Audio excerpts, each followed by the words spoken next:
Hello, I'm Brenda and this is Write Your Story. Today's topic is how true do our facts have to be in order to protect identities? Does that give us latitude to change all names, all places, and even more in our memoir?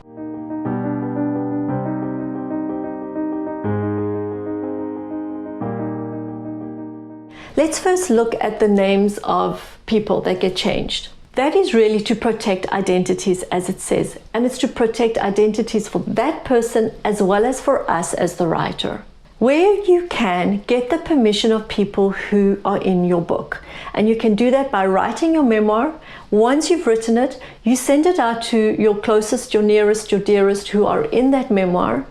And you say, here is my memoir. This is what I've written about us as a family. This is what I've written about this incident. I'm offering it to you to read and to give me feedback on how you remember it, if you think this is an accurate depiction, and anything else you'd like to offer to me on this incident. Often the readers will be happy to participate, to read and to give you feedback.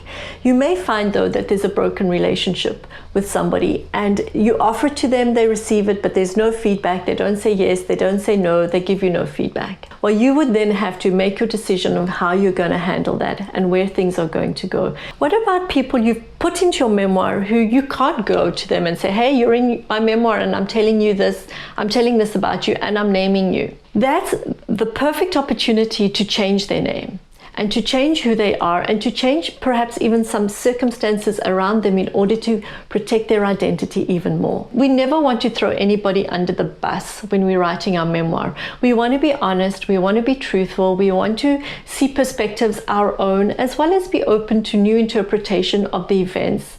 But we never want to throw people under the bus and besmirch names, throw the names in for vengeance. That's never a reason to write a memoir. So because we're not going for revenge, we're not going for vengeance, we're going for truth, we're going for honesty, we're going for resolution, we can change the names of people in order to protect their identities.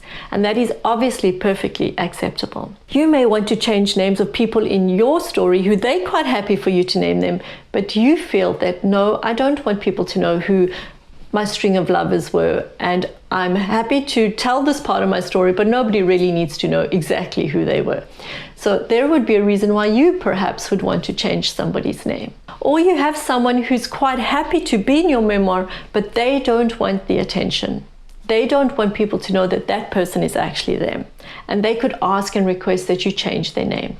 That is all perfectly acceptable. You may change the town or the venue of where something happened, and that may again be to protect identities, and that also would be acceptable.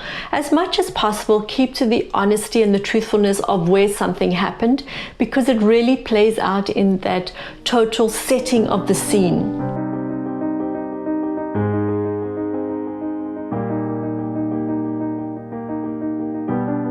But what about other changes we can make?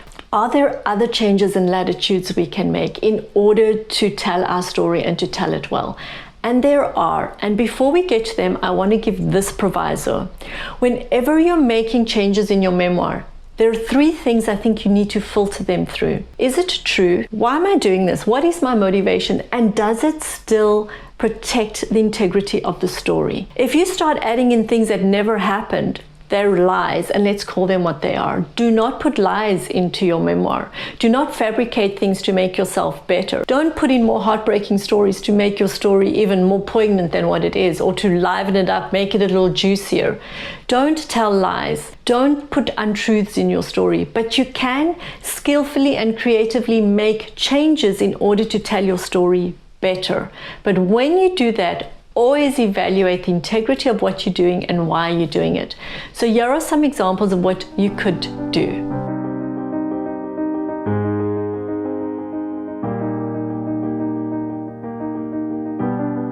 Because we're writing to a theme, because we're writing our memoir in order to convey a truth, we have characters coming in and we have personalities, we may find there's something we want to add that was really pertinent to perhaps a pivotal point in your story, or something that really impacted you that one person said who actually doesn't feature in your memoir apart from that incident. It would be acceptable to take that concept, that thought, that quote that happening and attribute it to somebody else in order to keep the simplicity of the story, in order to still maintain the integrity of the story, but to avoid bringing somebody else into the story who really just has to come onto the stage for that one line or that small event and disappear again.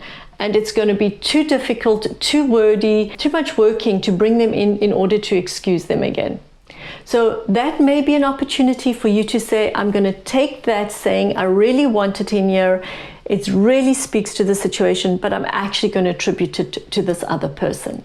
That would be acceptable. So let's say you had a teacher that you found really difficult at school, and you're not going to name this teacher, but you're also not going to, because people are going to know, oh, I was at school with such and such, and so I would know who this person is, and I still want to protect their identity. You could then say, take the gender and make it from a male to a female, or you could do it the other way around. You could make them older, you could make them younger, you could have some little idiosyncrasies about them that are different from the actual ones. You're still creating the scene, you're still conveying the message, but you're protecting that identity of that person beyond just their name, but actually into who they are in their being. That would be acceptable for that reason, if you're not going to now challenge the integrity of your story. You could change the age at which perhaps something happened to you, again for the reason of just simplicity in the story, so that you don't have to try to describe this particular incident in this scene at this age and then try to draw it in later,